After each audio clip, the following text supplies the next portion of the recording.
Hi y'all, Jamie here for Pixi Dust Designs. And today I'm using the Vintage Lace die set, which is from the new release, and it has 3 different dies that cut these fun, very detailed lace borders. I love the details in these, and I love that each one is vastly different than the other. I have 3 different ink colors, and all of these inks are water reactive. So I'm doing a rough ink blend onto each of my dyed elements in the green, this blue, and then I have this kind of pinky peach color. I then take some water and I spritz this. I also make sure I have some pretty big drops of the water. I use a paper towel to kind of sop that up and bring up some of the ink that we laid down, and this creates this kind of nice vintage feel to our already vintage lace die cuts here. And I hope you can see how some of that ink was lifted from our cardstock and leaves that kind of bleached effect. Then I dry them really good before moving on. I have a hello sentiment here. I'm cutting it out in gold, metallic gold cardstock, and then the shadow layer just in white. I have a black card panel, and I'm going to take each of my lace dyed elements that are colored, and I'm going to add some liquid adhesive, and I'm going to alternate between each of the colors and lay these down onto the black card panel in a diagonal setting. And you can see how the curved, I don't know, border edge of this really fits perfectly towards the corner of our card panel. So I just keep doing this, going from that kind of pinky peach color to the blue and then to that green. And I just layer, layer, layer. They kind of fit really nicely together. So while they are distinctly different, each of these layers actually works complementary to one another, as you can see with the layering that I'm doing. So I continue to alternate between the 3 different colors and these 3 different styles of lace dye borders and just layer them on in that diagonal, trying to make them as even as possible. And I just continue on until I have finished placing them all down. I do use a little bit of cardstock to take some glue off of any of the edges so it doesn't just seep out everywhere. So that is a nice little trick to use if you were working with delicate and intricate pieces like this. I then am able to take my trimmer and lop off the extra bits of the lace border die that is hanging out over the edge. We want to make sure that this is shored up and even to our actual card panel. I will say that it did take a little bit of strength to get it through because we have layered so many pieces. So you may want to use scissors if your trimmer is not going through all of the cardstock. Here you can see just all of that layering goodness. I love that. Now, I didn't think about this ahead of time, but I decided I wanted to add some, dimension to the rest of the card panel. And because this won't fit into the embossing folder the way it is, I lopped off the lace corner that we just put all of those layered pieces on.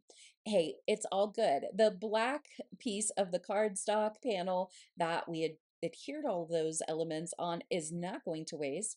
I'm just going to use that and put that into my embossing folder. I can then double check that I have the right sandwich for running it through my machine, and I do so. And I love the way that this turned out and how well it complements the lace edging that we already did. And the dimension on this is fabulous. Now we need to put all of this back together. So I have an A2 size side folding card base. I'm putting my pieces that we just kind of cut off and then embossed back together, but I'm just making sure that I have the spacing around the edge even. I'm then able to use liquid adhesive and put that all over the back of the corner, and that's kind of where I start. I start with the corner piece that we had lopped off that has all the pretty lace border die on it, and then I add it to the card. I bring in the bottom half or portion of the card panel as a guide just to make sure that I'm keeping the spacing even while I take the glued corner and place that down. Once the corner is really set, I'm then able to take my glue and put that onto the back of that bottom piece of the card panel, and I can then sure that up on the actual card base.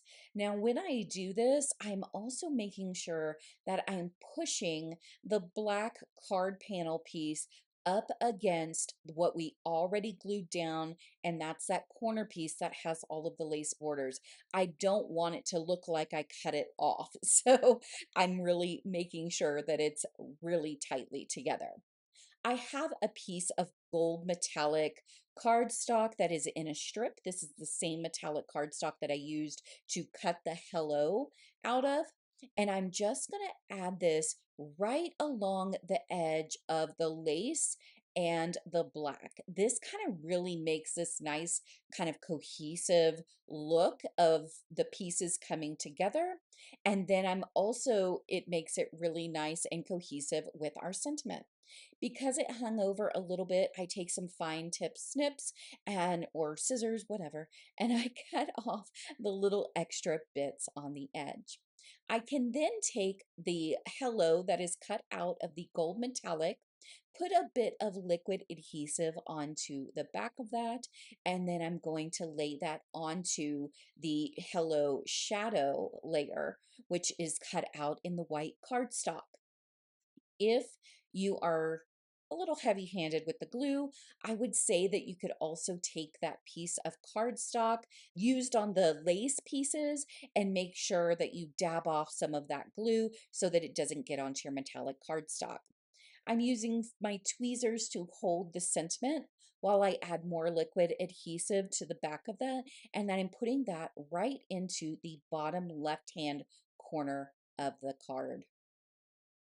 While this is a fairly simple card, I hope it showed you enough technique here that you can really figure out how to use your products to step up and complement elements like these lace borders, as well as the fun of that kind of bleached out look with the lace that creates an extra vintage feel.